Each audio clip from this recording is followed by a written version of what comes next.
वजह से कांग्रेस में हो रही मारधाड़। आम आदमी पार्टी ने दिखाई चालाकी, कांग्रेस की हो गई बर्बादी। नेता भागे, खुलासे से सिर पटकने लगे राहुल सोनिया।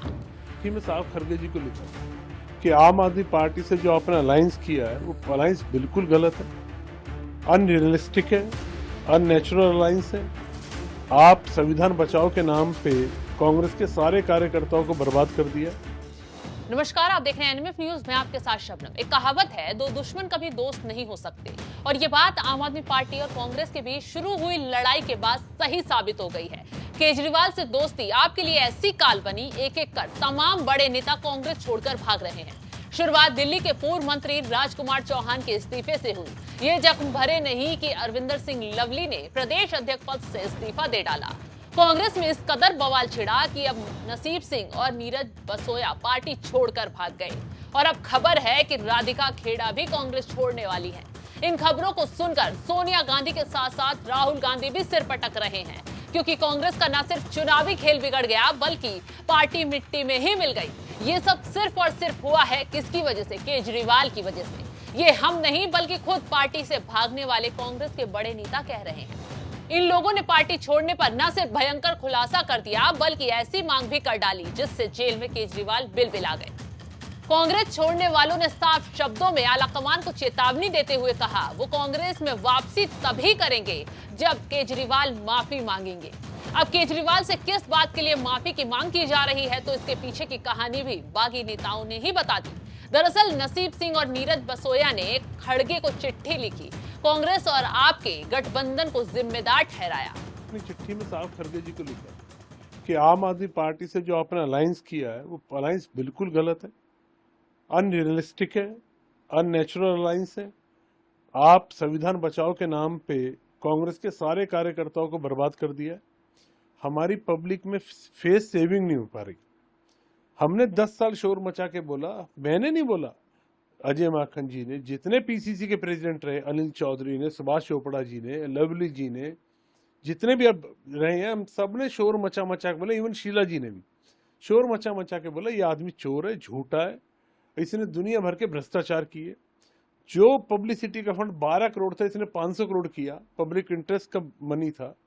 हमने बहुत शोर मचाया, हमने प्रदर्शन किया। अजय माखन जी ने सुप्रीम कोर्ट में केस डाला कि आदमी इतना बड़ा चोर है, दिल्ली का पब्लिसिटी का जो फंड है पंजाब में लगा रहा है, कनाडा में लगा रहा है। तो हमने तो रेट डाली ना हाई सुप्रीम कोर्ट में। तो हमारा ये कहना था कि जब हमारा नेचुरल विरोधी है ये आदमी, आप नेचुरल एनिमी से आप अलायंस कैसे कर सकते? और आपका जो अलायंस का जस्टिफिकेशन है वो हमारे समझ में नहीं आ रहा। जब हमें समझ में नहीं आ रहा तो दिल्ली के लोगों को कैसे समझ में आएगा? जो कांग्रेस से जा रहे हैं, आरोप सिर्फ और सिर्फ केजरीवाल पर ही लगा रहे हैं, आलाकमान पर ठीकरा फोड़ रहे हैं। इतना ही नहीं, कांग्रेस नेताओं ने साफ शब्दों में कहा, जिसने हमेशा हमारे खिलाफ आवाज उठाई, हम भला उसके साथ कैसे आ सकते हैं? ये तो गद्दारी है। आपने दिल्ली में अलायंस किया, पंजाब में अपना अलायंस नहीं किया। या तो पंजाब इंडिया में नहीं है या दिल्ली नहीं है। अब डिसाइड तो इनको करना है। और हमारी क्या डिमांड है कि अलायंस में प्रॉब्लम क्या आ रही है कि वो हमारी फोटो ही नहीं दे रहे, वो हमारे बात ही नहीं कर रहे। राहुल गांधी की 5 गारंटी की, संविधान बचाओ की कोई बात ही नहीं कर रहे। वो तो कह रहे केजरीवाल गलत बंद किया है, वो तो पेंशन की बात कर रहे हैं।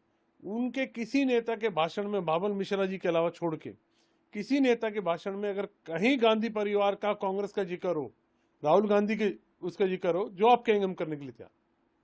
जब आपका जो अलायंस है वो सिरे नहीं बैठ रहा, अननेचुरल आपने अलायंस कर लिया है, वर्कर कन्विंस नहीं है, हम कन्विंस नहीं है, तो लोग कैसे हम कन्विंस कर?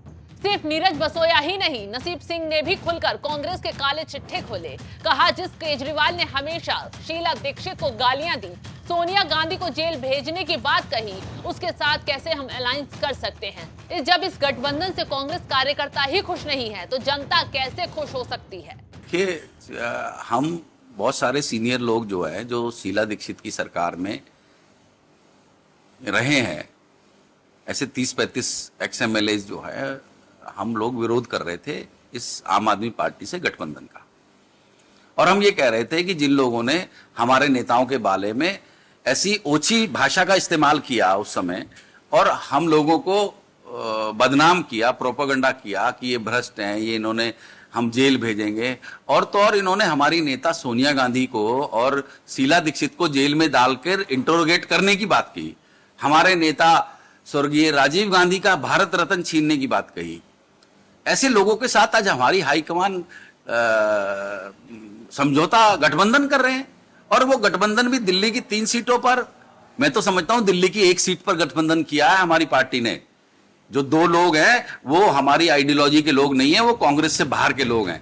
तो नसीब सिंह ने तो यहां तक खुलासा कर दिया कि आने वाले दिनों में 30 से 35 नेता कांग्रेस का साथ छोड़ेंगे, और सबसे बड़ी बात तो ये कही है कि वो किसी दल में तो नहीं जाएंगे, लेकिन सड़कों पर आकर संघर्ष जरूर करेंगे। यानी इशारा दे दिया है अब अपने ही नेता कांग्रेस के लिए काल बनेंगे। हमारे जितने भी हम 30-35 के करीब एक्स एमएलए हैं, सीनियर नेता हैं दिल्ली के, वो सब मिलके संघर्ष करेंगे। और जिन लोगों ने हमारे नेताओं के बारे में, अब आप ये बताइए कि देवेंद्र यादव जो दिल्ली के एक्टिंग प्रेसिडेंट बनाए गए हैं, वो दिल्ली में तो केजरीवाल की तारीफ करेंगे, और वो पंजाब के इंचार्ज भी हैं। वो पंजाब में जाके वहां केजरीवाल के बारे में क्या बोलेंगे? यही राजनीति रह गई है, सत्ता का इतना लालच जो अहमद पटेल को भी नहीं छोड़ रहा है। इन प्रोपेगेंडा पार्टी को जिस तरह से भरूच की सीट दी गई, और अहमद पटेल ने पूरी जिंदगी कांग्रेस के लिए नौछावर कर दी, उस अहमद पटेल के बच्चों की गुहार भी नहीं सुनी गई हाईकमान को। कांग्रेस की लीडरशिप में आज इतना गुरूर आ गया है कि उसकी 1 सीट इन प्रोपेगेंडा पार्टी को दे दी, जिसने सिर्फ पिछले 10 सालों में कांग्रेस को नुकसान पहुंचाने के अलावा और कोई काम नहीं किया है। कांग्रेस में जिस तरीके से इस्तीफों की झड़ी लग गई है, उससे तो कयास लगाए जा रहे हैं कि दिल्ली में कांग्रेस पार्टी 2 गुट में बंट चुकी है, और जल्द ही ये लोग अपनी अलग पार्टी बनाने का भी ऐलान कर सकते हैं। लोकसभा चुनाव से पहले जो कांग्रेस सबके साथ इकट्ठा होकर मोदी को गिराने की कोशिश कर रही थी, वो अब हालत देखिए। अपने गठबंधन के साथियों के जरिए खुद ही गड्ढे में गिर गई। सोनिया राहुल गांधी हाथ मलते रह गए, क्योंकि पार्टी के जो भी बड़े नेता हैं वो एक-एक कर भाग रहे हैं, और चेतावनी भी दे डाली है कि अगर ये लोग केजरीवाल से माफी मंगवा लेते हैं तो ये एक-एक कर कांग्रेस में वापसी भी कर सकते हैं। खैर, एक बात साफ है कि कांग्रेस केजरीवाल को अपना सबसे बड़ा दुश्मन मानती थी। दिल्ली से कांग्रेस को भगाने वाले केजरीवाल ही थे, पंजाब से कांग्रेस की सत्ता छीनने वाले भी केजरीवाल थी। तो सवाल यही है कि कैसे कांग्रेस स्तर से गिरकर केजरीवाल से ही हाथ मिला सकती है। अब ये हाथ मिलाना ही कांग्रेस को बर्बाद कर रहा है। तो इस खबर पर आपकी राय क्या है, हमें कमेंट कर जरूर बताएं।